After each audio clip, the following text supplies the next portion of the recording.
hospital Nossa Senhora Flores e faço uma oração pelo grupo, pelas necessidades do grupo.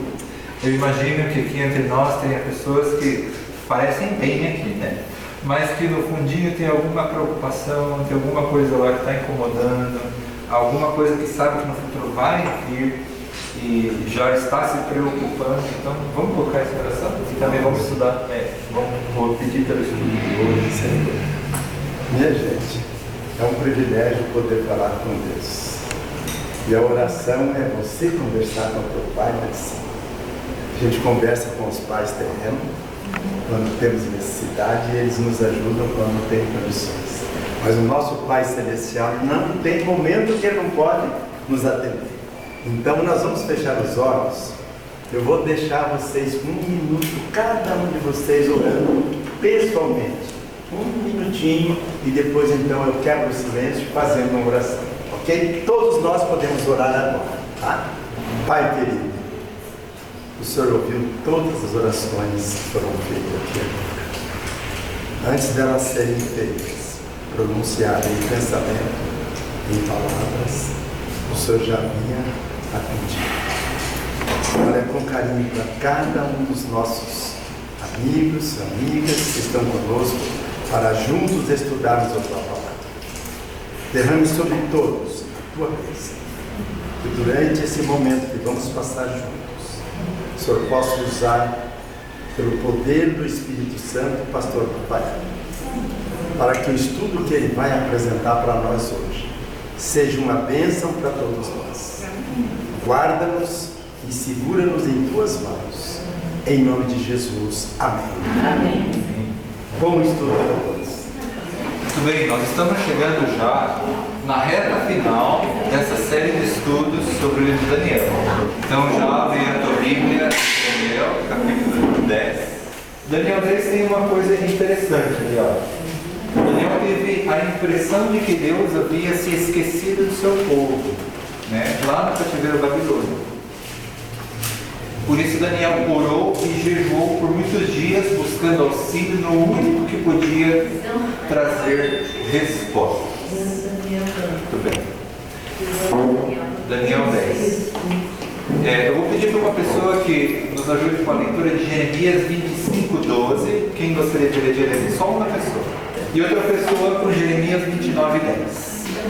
Acontecerá, porém, quando se cumprirem os 70 anos, castigarei o rei de Babilônia e dessa nação, diz o Senhor. Como também a da terra de Caldeus, farei os crimes perpétuos. Muito bem, então o texto lá dizia que seria o castigo sobre o povo que tinha sido rebelde, Israel, né? Seria de quantos anos? 70 anos, né? 29:10. Assim diz o Senhor, logo se cumprirem para a Babilônia 70 anos, atentarei para vocês e cumprirei a promessa que fiz a vocês, trazendo-os de volta a este lugar. Então, um texto mostra que o período de castigo que Deus daria para os judeus era de 70 anos. E no outro texto, o segundo, 29:10, mostra que finalizando esse período de 70 anos, Deus traria de lá de Babilônia o seu povo de volta para Jerusalém. Era uma promessa. Ambos eram promessas, ambos eram profecias. Ok? Muito bem. E agora nós vamos ver ali. Israel ficou cativo em Babilônia desde 605 até 635 antes de Cristo. Então eles estão uns 70 anos, né? Agora, a primeira pergunta, nós já lemos o texto ali. Quantos anos o povo de Israel, segundo a profecia, ficaria cativo de Babilônia até que Deus os libertasse? Qual das opções? 70 anos. Já responde aí no teu caderninho. Então Deus predisse lá com o profeta Jeremias que seriam 70 anos. Tinha aparecido um outro profeta lá que queria o favor do povo, queria ganhar, vamos dizer assim, bem politicamente falando. Ele disse que não seriam 70 anos, mas sim seriam somente 2 anos, né? E Deus, através da história, provou que Jeremias, o profeta de Deus, tinha razão. Muito bem. Então, quando chegou o ano 605, aconteceu de que os soldados babilônicos vieram e houve mais ou menos 3 deportações, né? Uma primeira que levaram os principais, as pessoas mais importantes das cidades do rei, deixaram o governador no local. Depois teve uma segunda deportação que levou as pessoas educadas, as pessoas que tinham habilidade, etc. E uma terceira que levou todos os demais, só deixou as pessoas que trabalhavam no campo e as pessoas mais simples, né? Deixou para trás, sem cuidar da cidade. Mas o templo, a cidade, as casas, os muros foram completamente destruídos, né? Então, ficou tudo em ruínas. Agora sim, vamos ler Daniel, os versos 1 a 3. Rei da Pérsia foi revelado uma palavra a Daniel, cujo nome é Beltesazar. A palavra era verdadeira e envolvia grande conflito. Ele entendeu a palavra e teve a inteligência da visão. Naqueles dias, eu, Daniel, pranteei durante 3 semanas. Manjar desejava e não comi, nem carne nem vinho entraram em minha boca, nem me ungi com óleo algum, até que passaram as 3 semanas inteiras. Jejum. Muito bem. Então, no 3º ano de Ciro, rei da Pérsia, esse detalhe é importantíssimo, 3º ano de Ciro, que era rei da Pérsia, então foi o momento que Daniel teve esse sonho. Isso é o ano de 538, tá? 538. Isso significa, bom, segundo a história, é 538. E isso significa que essa visão acontece no último ano, antes, meses, talvez dias antes da liberação do povo de Israel, da Babilônia.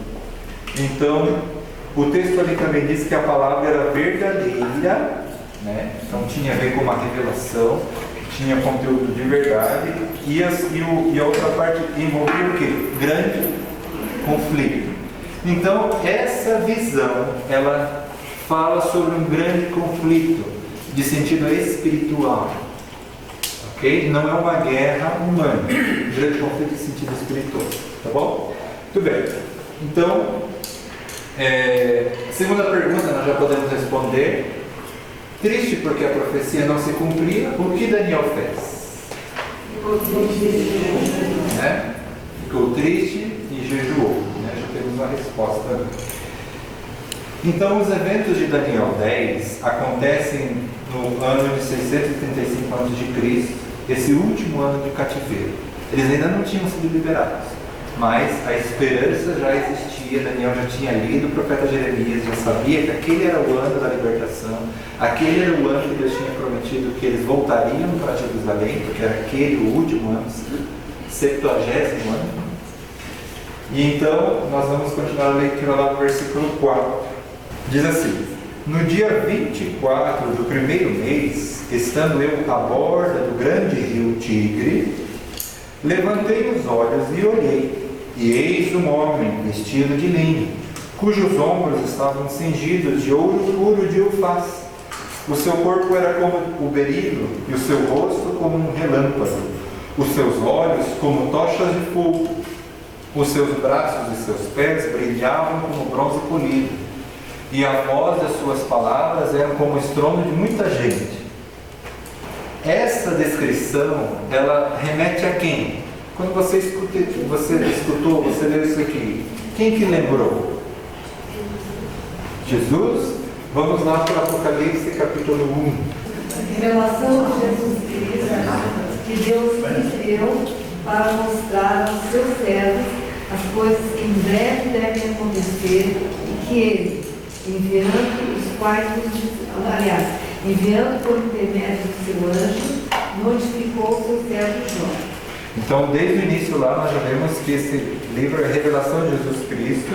E daí, quando nós avançamos aqui alguns versículos, nós vamos encontrar aqui Jesus dizendo no verso 8: eu sou o Alfa e o Ômega.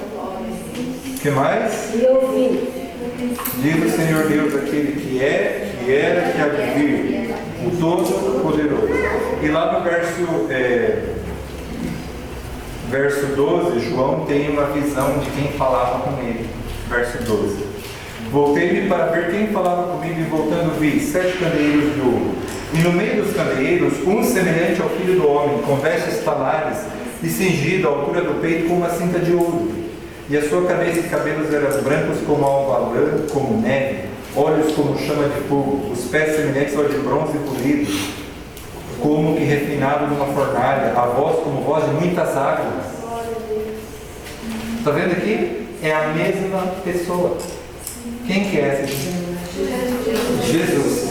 Tem um outro texto, inclusive com mais detalhes, que é Ezequiel capítulo 1 e 2, que faz uma descrição do trono de Deus. Como é o trono de Deus? Está lá em Ezequiel 1 e 2. Então, quando nós, agora voltando lá para Daniel 10, nós vemos que então, nessa visão, Daniel teve o privilégio de ver o próprio Senhor Jesus, né? Ver o próprio Deus diante dele, né? Muito bem. Agora vamos continuar a leitura ali. Voltamos lá para Daniel 10, verso 7. Eu fui o único que vi essa visão. Os meus companheiros não viram nada, mas ficaram apavorados e fugiram e se esconderam. Eu estava ali sozinho, enquanto vi essa visão impressionante.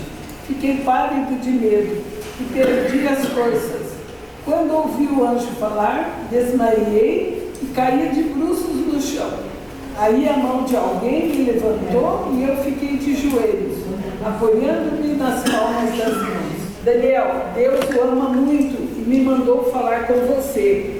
Fique de pé e preste atenção no que vou dizer. Então eu fiquei de pé, tremendo, dos pés até a cabeça. Aí ele disse: não fique com medo, Daniel, pois Deus ouviu a sua oração desde a primeira vez que você se humilhou na presença dele, a fim de ganhar sabedoria. Eu vim em resposta à sua oração. Muito bem. Então vamos ver os detalhes aqui. Primeiro, então a gente vê ali que depois que Daniel ficou aquelas 3 semanas em jejum, esperando, né? Esse jejum demonstrava a angústia dele, né? A angústia dele por uma resposta da parte de Deus. E então a resposta veio através dessa visão. E essa visão foi tão espantosa, tão, assim, algo tão maravilhoso, que as pessoas que estavam próximas não viram o que ele via, mas elas se assustaram, porque viram que ele não estava normal. Provavelmente eles, nossa, a pessoa deve estar em algum tipo de transe, alguma coisa assim, né? Se assustaram e fugiram. E interessante que logo depois que ele orou, aparece quem? Quer dizer, depois dessa visão, ele perdeu as forças, né? Então, o que é interessante, essa é uma das características dos profetas de Deus. Quando eles recebem visões, eles entram em alguma coisa parecida, mas as forças deles se esvaem, né? Isso é uma característica que se repete em vários profetas bíblicos, tá? E aqui Daniel é alguém que escreveu os detalhes, tá bom? E logo depois vem alguém, o texto não diz se era anjo, não diz quem que era, mas veio alguém, né, parecido a uma pessoa, um homem, que tocou ele pelas costas e falou o que para ele? Não tenha medo, né?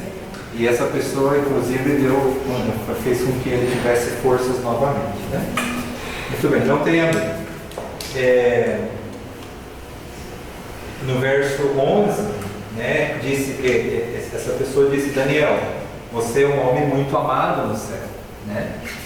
E é interessante que ele, ali na continuação da fala dessa pessoa, diz assim que desde o primeiro dia Deus já tinha ouvido ele. Quanto tempo ele estava orando? 3 semanas. Então desde que dia? Desde o primeiro dia já estava ouvindo. Vamos lá responder a próxima pergunta. Já temos a resposta, né? Daniel orou por quanto tempo? 3 E quando sua oração foi ouvida? 3 semanas e desde o primeiro dia. Muito bem. Daniel 13, 10 e 13. O anjo protetor do reino da Pérsia lutou contra mim durante 21 dias.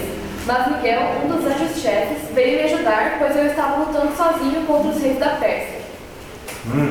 Esse texto ele é bem interessante porque aqui a gente encontra, na tua versão diz anjo do reino da Pérsia. Em algumas outras versões provavelmente diz príncipe ou principal, né? O príncipe do reino da Pérsia. Lutou, a pessoa estava lutando contra ele, né? E apareceu um terceiro ser. Quem que era esse? Miguel. E o que Miguel fez? Veio ajudar nessa luta. Muito bem.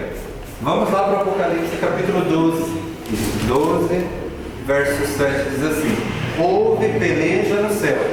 Miguel e seus anjos pelejaram contra o dragão. Também pelejaram o dragão e todos os seus anjos. Verso 9: e foi expulso o grande dragão, a antiga serpente, que se chama Diabo e Satanás, o sedutor de todo mundo. Sim, foi atirado para a terra e com ele os seus anjos. Então aqui nessa história nós temos Miguel lutando com quem? Com o dragão. E o texto lá do verso 9 diz que esse dragão era quem? Antiga serpente, o diabo e Satanás. Então nós vemos essas duas histórias como paralelas. Então quem que era o príncipe da Pérsia lá? O mesmo Satanás, né? O mesmo Satanás.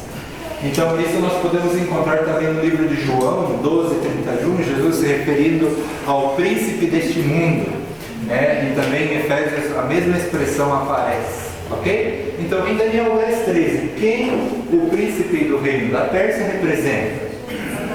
Satanás, né? Então se Miguel é Jesus, né? Miguel é Jesus, a palavra Miguel em si significa aquele que é como Deus, ou aquele que é como Deus é. Então nós temos aqui Jesus sendo representado por Miguel, o anjo Miguel, né? Arcanjo Miguel, melhor dito. E também nós temos o príncipe da Pérsia sendo representado por Satanás. E lá em Apocalipse nós encontramos os mesmos, né? Com diferentes símbolos. Vocês veem o padrão interessante aqui? Lembra que a gente viu que, às vezes, em Daniel, por exemplo, o mesmo reino tinha diferentes símbolos. No momento era um metal, em outro momento era um animal. Então aqui nós vemos, em um momento Satanás, o símbolo dele era um dragão, e aqui em Daniel o símbolo dele é o quê? Um príncipe, né? Ou um anjo. Principal, a palavra principal tem a abertura para interpretações na hora da tradução, por isso eu estou tradução de anjo, né? Ok? Muito bem. Então, mas não é algo estranho, né? Que Satanás tenha como símbolo um rei ou um príncipe. Não é a primeira vez que isso acontece na Bíblia, tá? Quando nós vamos para Ezequiel capítulo 28, nós encontramos que o rei de Tiro,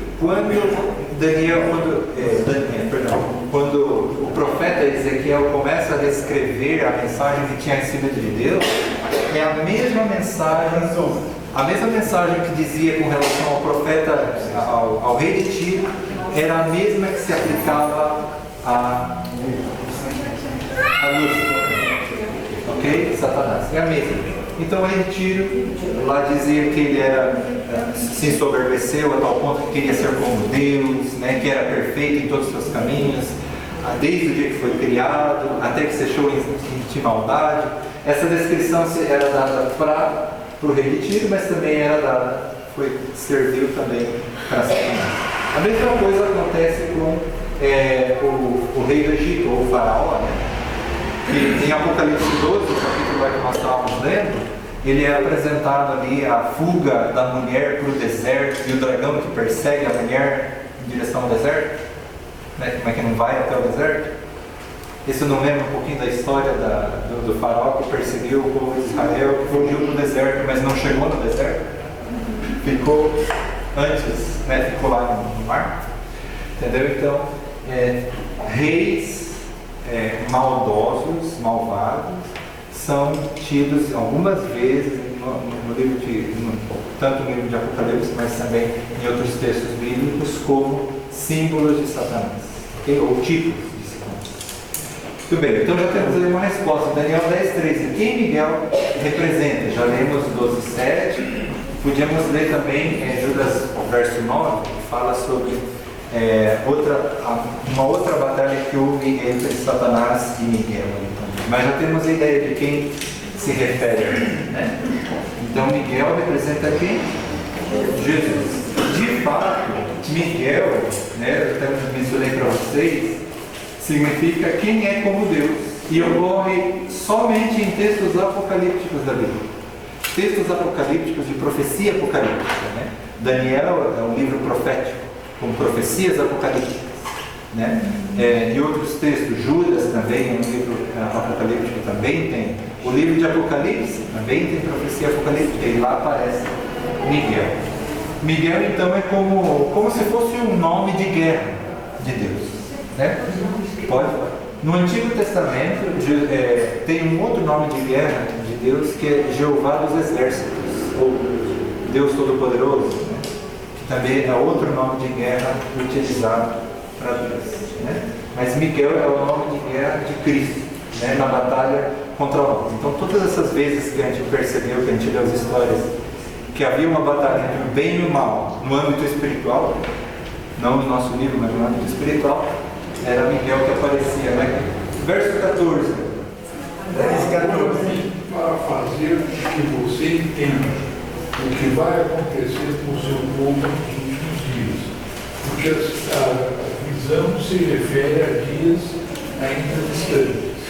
Muito bem, então o texto dizia ali que a visão, ou seja, a pessoa que veio para ajudar Daniel a entender o que havia de acontecer com quem? O teu povo, o povo de Daniel, né? Ou seja, Israel. E logo depois, então, se referia a dias que ainda estavam distantes, os últimos dias. Só que últimos dias do povo, ok? Vamos ver aqui. Então, a batalha entre Miguel, Jesus, e o príncipe do reino da Pérsia, Satanás, se refere a que período então da história? Daniel 10:14, que a gente acaba de ler? Aos dias de Daniel, a morte de Jesus, ou aos últimos dias? Aos últimos dias, o texto já disse, né? Aos últimos dias. Vamos continuar a leitura então? Verso 15. Ao falar ele comigo essas palavras, dirigi o olhar para a terra e calei. E eis que como semelhança dos filhos dos homens, me tocou os lábios. Então passei a falar e disse àquele que estava diante de mim: Meu Senhor, por causa da visão me sobrevieram dores e não ficou força alguma em mim. Como, pois, pode o servo do Senhor falar com o meu Senhor? Porque quanto a mim, não me resta já força alguma, nem fôlego ficou em mim, ou seja, a respiração, né? Provavelmente estava ofegante. 18. Então tornou a tocar aquele semelhante a um homem e me fortaleceu e disse: Não temas, homem muito amado, paz seja contigo, sê forte, sê forte. Ao falar ele comigo, fiquei fortalecido e disse: Fala, meu Senhor, pois me fortaleceste. E ele disse: Sabes por que vim a ti? Eu tornarei a pelejar contra o príncipe dos persas, e saindo eu, eis que ainda virá o príncipe da Grécia. Lembra que depois de Medo-Pérsia quem vinha? Grécia. Então aqui o símbolo que a gente viu lá, o príncipe da Pérsia, agora se estende ao príncipe de quem?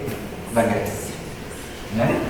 Então os reinos deste mundo, interessante que alguns comentaristas eles dizem que existe como uma pequena comitiva de Satanás. São comentários, não é Bíblia, tá bom?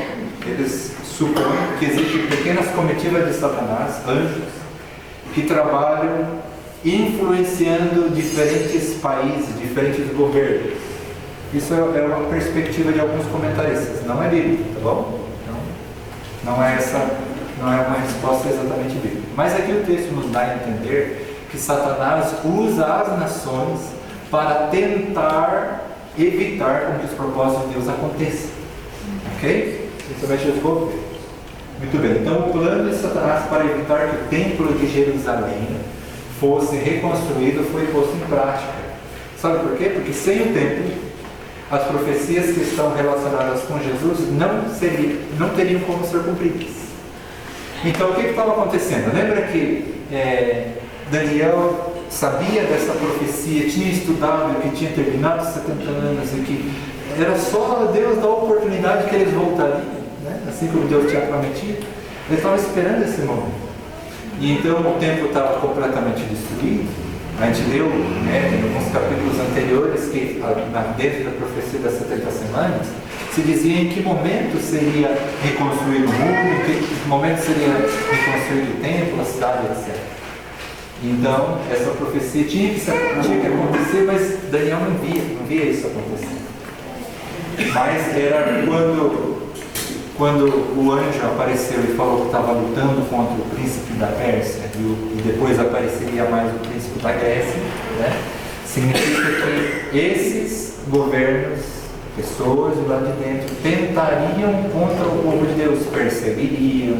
Não, houve várias batalhas, várias insurreições também, né? E ainda quando Jesus veio, eles eram ocupados, né? Israel era ocupado por Roma. Eles não tinham total liberdade, né? Então Roma estava impondo as políticas deles. Então Israel não tinha toda a liberdade que eles esperavam, né? Mas graças a Deus algo aconteceu. Vamos lá para o livro de Ageu.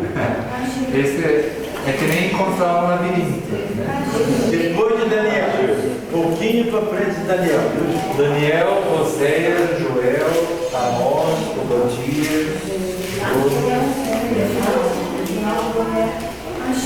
Miqueias, Naum, Abacuque, Sofonias, Ageu. Muito bem, adiante. E farei tremer todas as nações, e dirão coisas preciosas de todas as nações, e encherei esta casa de glória, diz o Senhor dos Exércitos. Minha é a prata, e meu é o ouro, diz o Senhor dos Exércitos. A glória desta última casa será maior que a da primeira, diz o Senhor dos Exércitos. E neste lugar darei a paz, diz o Senhor dos Exércitos. Muito bem, então aqui nós encontramos algo interessante quando vemos ali, por exemplo, o verso 7, que diz assim: encherei de glória esta casa. Quem está falando? Deus, né? O Senhor dos Exércitos. Essa casa se refere a quem? A casa de Deus, o templo, né? O templo. Algumas Bíblias têm título aqui em cima, né? Então, a glória do segundo templo. O primeiro templo era de quem? Salomão, né? Esse templo foi destruído quando os babilônicos vieram.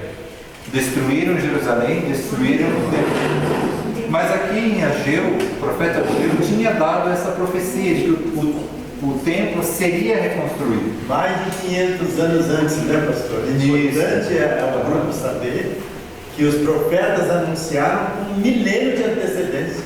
Muito tempo. Tudo se cumprindo matematicamente. Então o profeta aqui diz que, inclusive, a glória seria maior, no verso 9. A glória desta última casa, ou seja, a segunda casa, quando foi reconstruído o templo, será maior do que o da primeira. O senhor pode explicar por que seria maior, pastor? Sim, vou explicar. Eu estou curioso. Olha só, o pessoal que saiu, os israelitas que saíram de Jerusalém, quando foram levados lá para a Babilônia, eles foram os últimos a ver o templo de Israel, o templo de Deus, lá em Jerusalém, do jeito como Salomão tinha deixado. Na época de Salomão foi a época, o auge do reino de Israel. Então todos os recursos que eles tinham, eles se transformaram numa nação muito próspera. Então quando Salomão construiu o templo, era muito bonito. Era comparável às torres. Era comparável. Podia ser listado entre elas e era comparável às pirâmides do Egito, em beleza. Porque eram umas pedras brancas, uma subida assim, que se via de longe as paredes, o muro, muito bonito, imenso, grande. Né? E as pessoas que chegavam, até quando Jesus chegou, os discípulos viram o templo, Jesus falou: aqui não vai ficar pedra sobre pedra e tudo, né? Porque era impressionante para o viajante que vinha e via aqui. Não era comum uma edificação tão grande naquela época. Não era comum ver uma edificação tão bonita naquela época. E o templo de Salomão era grande. Então, quando veio os babilônios, destruíram o templo e levou, né, cativo o povo de Israel lá para a Babilônia, passaram 70 anos. Daniel não pôde voltar. Por quê? Por que vocês acham que ele não pôde voltar da Babilônia? Ele estava velho demais. Tinham passado 70 anos. Alguns historiadores calculam que ele podia já estar ao redor dos 90 anos. Então imagina, o senhor de 90 anos fazendo um caminho a cavalo ou a pé ou carroça, sei lá, 1.500 quilômetros. Não tinha como, né? Então ele optou por ficar. Mas os que puderam voltar chegaram lá e viram o templo destruído. Viram o templo destruído, a cidade destruída. E então, com Zorobabel, uma pessoa que Deus levantou como líder no povo de Israel, dos que tinham voltado do cativeiro babilônico, que tinham chegado lá em Israel, lá em Jerusalém, e ele liderou a reconstrução do templo. Eles fizeram o que puderam, mas aquela beleza que tinha na época de Salomão, eles não conseguiram nem sequer igualar. O templo não ficou bonito como era antes. Então aqueles que, quando criança, tinham visto o templo, foram para o cativeiro e voltaram, eles olhavam e diziam: não é bonito como o anterior. Mas aqueles que não tinham conhecido, que nasceram lá no cativeiro, olhavam e ficavam impressionados, porque era o templo do Deus deles, né? O Deus que tinha feito tanto por eles. O templo que eles conheciam. Isso. Só que, sabe o texto que disse? O texto da profecia dizia que a glória da segunda casa seria maior que o da primeira. Como que isso podia ser verdade, sendo que o edifício nem sequer ficou igual ao que era no templo de Salomão? Não tinha como. Fisicamente não tinha como ser aquilo. Mais tarde, no tempo de Herodes, né? Houveram vários Herodes, um deles foi bom. E esse Herodes gostava muito do povo judeu e ele ajudou numa nova reforma, por isso ficou conhecido como Templo de Herodes, que Jesus veio. É o mesmo templo de Salomão, o mesmo templo de Zorobabel, é o mesmo edifício, só que ao longo do tempo precisava de reparos, né? Precisava de reformas. Então Herodes fez melhorias no templo, ficou mais bonito e tudo, só que ainda assim não se comparava ao que era no tempo de Salomão. Sabe, essa profecia se transformou em verdade quando o desejado de todas as nações, Jesus, pisou lá dentro.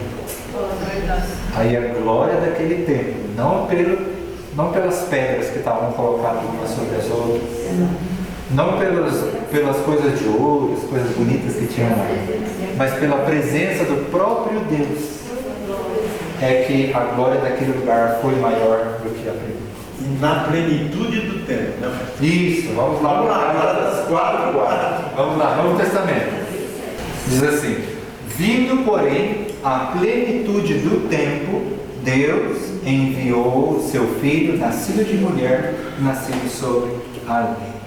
Então, na plenitude do tempo, quando todas as profecias estavam por cumprir-se, então veio Jesus, nascido de mulher, nascido sobre a lei, né? Então essa palavra na plenitude do tempo, em outras palavras, no cumprimento segundo as profecias que diziam no Antigo Testamento, 70 semanas, Gênesis 3,15, que a mulher teria um descendente que pisaria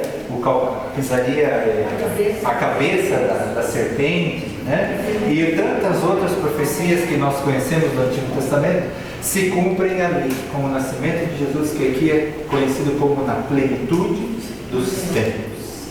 Tudo converge lá, tudo converge na vida de Jesus. né? Então, nós temos aqui a profecia que dizia que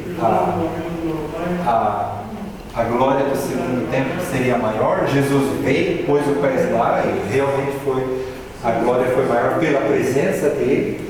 E aqui nós vemos que Jesus realmente veio na plenitude dos tempos, cumprindo as profecias tal como elas dizem, né? Agora a última pergunta: que segurança, agora para vocês, que segurança você encontra ao estudar o capítulo de hoje? Eu gostaria que vocês aí na mesa conversem e cheguem a uma conclusão juntos, tá bom? Que segurança você encontra ao estudar o capítulo de hoje? Para nós, para mim, é a segurança de que a palavra vai se cumprir, que a história já dizia, né? De um Jesus que viria, de um Jesus que veio, de um Jesus que vai voltar. Então, assim, é só alegria, né? A gente fica cheio de esperança, né? Porque, glória a Deus. Ter a certeza da volta de Jesus. Certeza da volta de Jesus. A garantia das profecias, a garantia do cumprimento e a firmeza das profecias. Tudo que foi profetizado aconteceu e aconteceu formando cadeia, a certeza e a segurança. Olha, juntando tudo que vocês falaram aqui, eu gostaria de colocar um detalhezinho a mais.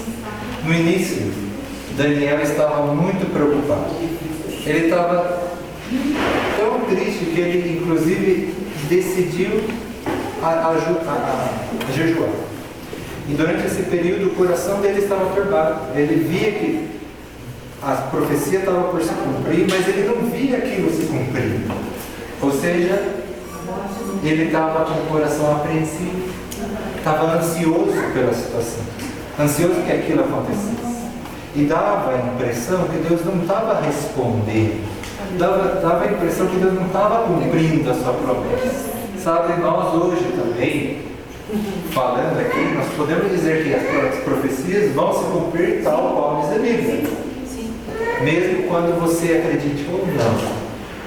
Só que pode ser que você por aí, ou eu, nos sintamos assim apreensivos, preocupados, ou com a impressão de que Deus não está nem aí para a gente. Não é bem assim, né? Quando nós estudamos o livro de Daniel, nós vemos que Deus tem tudo, o relógio de Deus tem os momentos certos, né? Quando der a hora certa, vai acontecer. Então só espera em paz. Espera com o coração em paz, Deus vai cumprir a promessa. Espera em paz, né? Então, a gente tem vivido situações políticas atualmente que tem preocupado muita gente, dos dois lados, né? Então, mas não é a política que vai trazer solução, não é a política que vai trazer esperança. Não espere nenhum nem outro, nem ninguém líder no mundo. O mundo vai piorar até a volta de Jesus. Então, não espere um Brasil melhor. Não espere uma Curitiba melhor. Espere um mundo cada vez pior. Porque é o que a Bíblia fala. E o que vai colocar tudo em ordem novamente, colocar tudo de maneira perfeita, é a instauração da terra. É a instauração do reino eterno que nós tantos vivemos. Você quer ser súdito desse reino? Você quer participar desse reino? Levanta a mão e diz: eu quero. Né? Vamos ficar de pé, vamos orar agradecendo a Deus por essa semana bonita, essa palavra.